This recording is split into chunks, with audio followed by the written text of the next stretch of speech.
नमस्कार। आइए सुनते हैं स्वामी आत्मानंद जी के प्रवचनों पर आधारित गीता तत्व चिंतन का अगला अंक। आज का विषय है देही का स्वरूप। यह प्रवचन हम 2 भागों में प्रस्तुत करेंगे। तो आज प्रस्तुत है पहला भाग, देही का स्वरूप। श्री भगवान उवाच अशोच्यानन्वशोचस्त्वं प्रज्ञावादांश्च भाषसे गतासून गतासूश्च नानुशोचन्ति पंडिताः। अर्थात श्री भगवान बोले, जिनके लिए शोक करना उचित नहीं उनके लिए तू शोक कर रहा है और साथ ही ज्ञान की बड़ी बड़ी बातें भी बघार रहा है। परंतु जो यथार्थ में ज्ञानी जन होते हैं वे ना तो उनके लिए शोक करते हैं जिनके प्राण चले गए हैं और न उनके लिए ही जिनके प्राण नहीं गए हैं। महाराज बता रहे हैं कि गीता का वास्तविक उपदेश यहीं से प्रारंभ होता है, पर इसका तात्पर्य यह नहीं कि इसके पूर्व पहले अध्याय के रूप में जो भूमिका प्रस्तुत की गई वह अर्थहीन है। उसका भी विशेष महत्व है। किसी भी वस्तु की प्राप्ति के लिए मनुष्य में पहले विषाद होना जरूरी है। बिना विषाद के आकुलता नहीं उपजती और बिना आकुलता के न धन मिलता है न मोक्ष। अर्जुन का एक अर्थ यह भी हो सकता है जो अर्जन करे, और अर्जन करने वाले को तो विषाद आवश्यक ही है।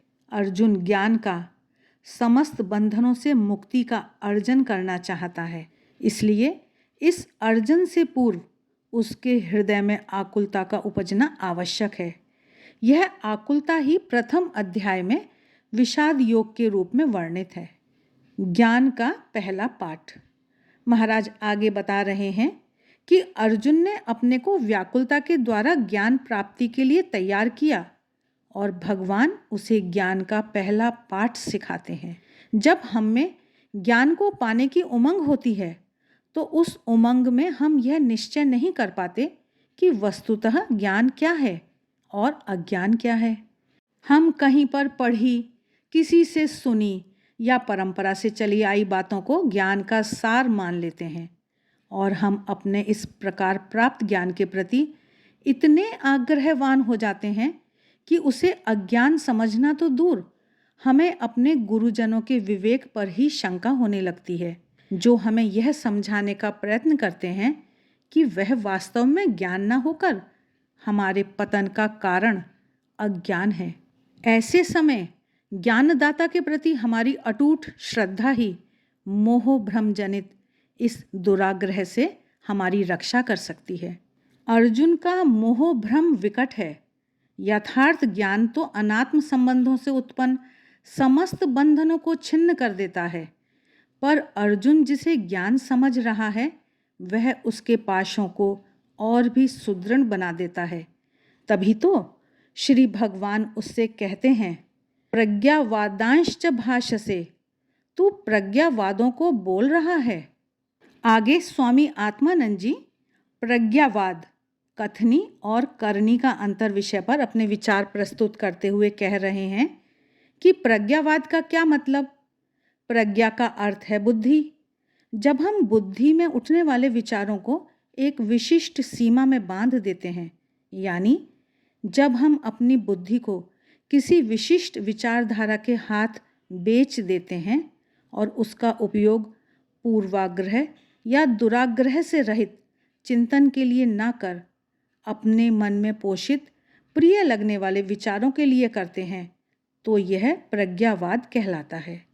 इस प्रज्ञावाद का लक्षण यह है कि हम मुंह से तो बड़ी बड़ी बातें कहेंगे, पर हमारे कार्य उन बातों के अनुरूप नहीं होंगे। कथनी और करनी का अंतर प्रज्ञावाद का विशिष्ट लक्षण है। तभी तो श्री भगवान कहते हैं कि अर्जुन, तू प्रज्ञावादों को तो बोल रहा है, ज्ञान की बड़ी बड़ी बातें तो कर रहा है, पर तेरा कार्य इन बातों के अनुरूप नहीं है। क्यों? इसलिए कि त्वम अशोच्यान अन्वशोचः, तू उनके लिए शोक करता है जो शोक करने योग्य नहीं। तू पितामह भीष्म और आचार्य द्रोण के लिए शोक कर रहा है।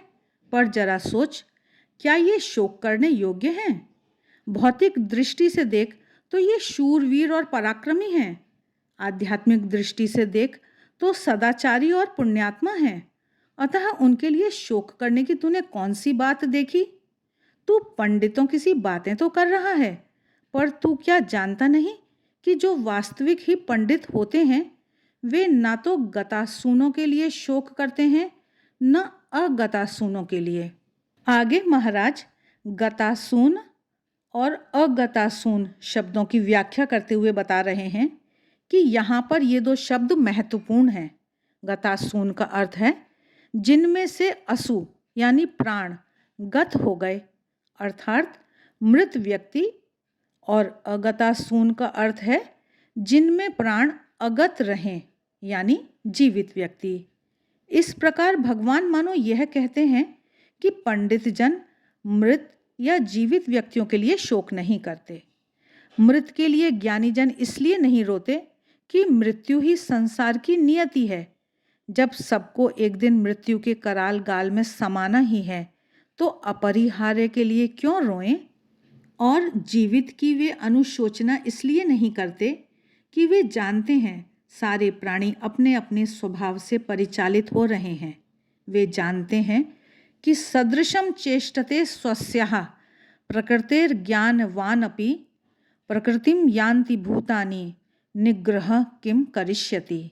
अर्थात सभी प्राणी अपने स्वभाव से परवश हुए कर्म करते हैं। ज्ञानवान भी अपनी प्रकृति के अनुसार चेष्टा करता है, फिर इसमें किसी का हठ क्या करेगा? जब ऐसी बात है तब विवेकी को मृत या जीवित किसी के लिए शोक नहीं करना चाहिए। एक दूसरी दृष्टि से विचार करें तो गतासून को शरीर का तथा अगतासून को आत्मा का बोधक शब्द माना जा सकता है। गतासून का एक अर्थ यह किया जा सकता है जिसमें प्राणों का आना जाना बना हो। जिसमें से प्राण गत होते हैं उसमें आगत भी होते हैं। शरीर में ही प्राणों की हलचल मालूम होती है, अतः गतासून का लक्षणार्थ शरीर किया जा सकता है। इसी प्रकार अगतासून वह है जिसमें प्राणों की कभी कोई पहुंच नहीं, प्राणों की हलचल नहीं। आत्मा में प्राणों की कोई क्रिया नहीं, इसलिए अगतासून का अर्थ लक्षणा के द्वारा आत्मा पकड़ा जा सकता है। और पंडित उसे कहते हैं जिसकी बुद्धि आत्म विषयक हो। आगे महाराज पंडित कौन विषय पर अपने विचार प्रकट करते हुए कह रहे हैं। श्री शंकराचार्य इस पंडित शब्द पर भाष्य करते हुए कहते हैं, पंडा आत्म विषया बुद्धि येषाम ते ही पंडिताः। अर्थात आत्म विषयक बुद्धि का नाम पंडा है और वह बुद्धि जिनमें हो वे पंडित हैं। इस तरह इस श्लोक के उत्तरार्ध का अर्थ यह हुआ कि जो आत्ममति रखने वाले ज्ञानी जन हैं वे ना तो शरीर के लिए शोक करते हैं और न आत्मा के लिए। शरीर के लिए शोक करना इसलिए अनुचित है कि वह एक न एक दिन तो नष्ट होगा ही, और आत्मा के लिए शोक इसलिए नहीं किया जा सकता कि वह कभी मरता ही नहीं। अर्जुन, तू बातें तो ज्ञानी किसी कर रहा है पर तेरे आचरण अज्ञानी कैसे हैं? अर्जुन ने भगवान की बातों पर विचार किया। उसने सोचा कि भगवान ने भीष्म पितामह और द्रोणाचार्य को जो शोक नहीं करने योग्य बताया सो तो ठीक है, पर मैं मात्र इन्हीं दोनों के लिए तो शोक नहीं कर रहा हूँ। मेरा हृदय तो इन सभी राजाओं के लिए भी रो रहा है। तो क्या ये राजागण भी अशोच्य हैं? भगवान कहते हैं, हाँ। कैसे?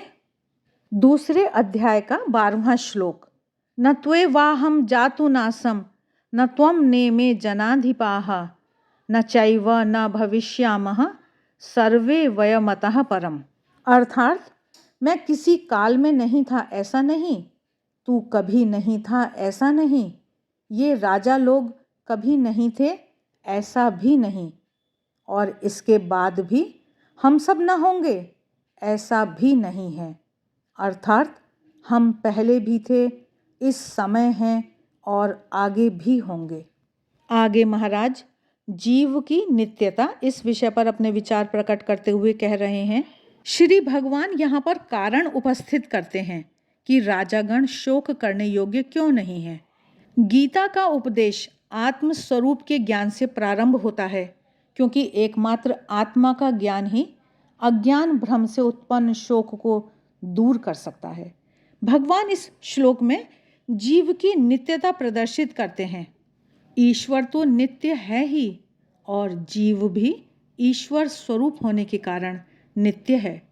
जीव की यह ईश्वर स्वरूपता अभी शरीर आदि घेरे के कारण अप्रकट है, पर जिस समय साधक शरीर और मन द्वारा लादी गई परिच्छिन्नता को भेद कर ऊपर उठता है तो देखता है कि वह तो स्वरूपतः आत्मा ही है। अतः इस परिच्छिन्नता को दूर करना है जो देहाभिमान आदि से उत्पन्न होती है।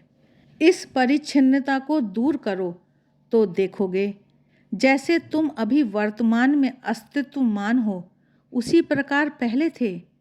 इस जीवन को प्राप्त करने से पूर्व भी अस्तित्व में थे और भविष्य में भी इस देह के नष्ट हो जाने के उपरांत भी अस्तित्व में रहोगे। मैं जैसे वर्तमान में दिखाई देता हूँ वैसे ही अतीत में भी था और भविष्य में भी रहूँगा। ये राजागण जैसे अभी हैं वैसे ही पहले भी थे और बाद में भी रहेंगे। नित्यता का लक्षण है जो तीनों कालों में रहे। अपना, अर्जुन का और राजाओं का अस्तित्व तीनों कालों में बताकर श्री भगवान जीव की नित्यता घोषित कर रहे हैं और इस प्रकार राजाओं के भी अशोच्य होने का कारण प्रस्तुत कर रहे हैं। आशा है स्वामी आत्मानंद जी का देही का स्वरूप का यह प्रवचन आपको अच्छा लगा होगा। इस प्रवचन का शेष अंश हम अगले वीडियो में प्रस्तुत करेंगे। आज के लिए बस इतना ही। वीडियो अच्छे लगते हैं तो लाइक का बटन ज़रूर दबाएं, मित्रों के साथ शेयर करें। मिलते हैं फिर, तब तक देखते रहिए देवाक्षर। आप सभी का बहुत बहुत धन्यवाद।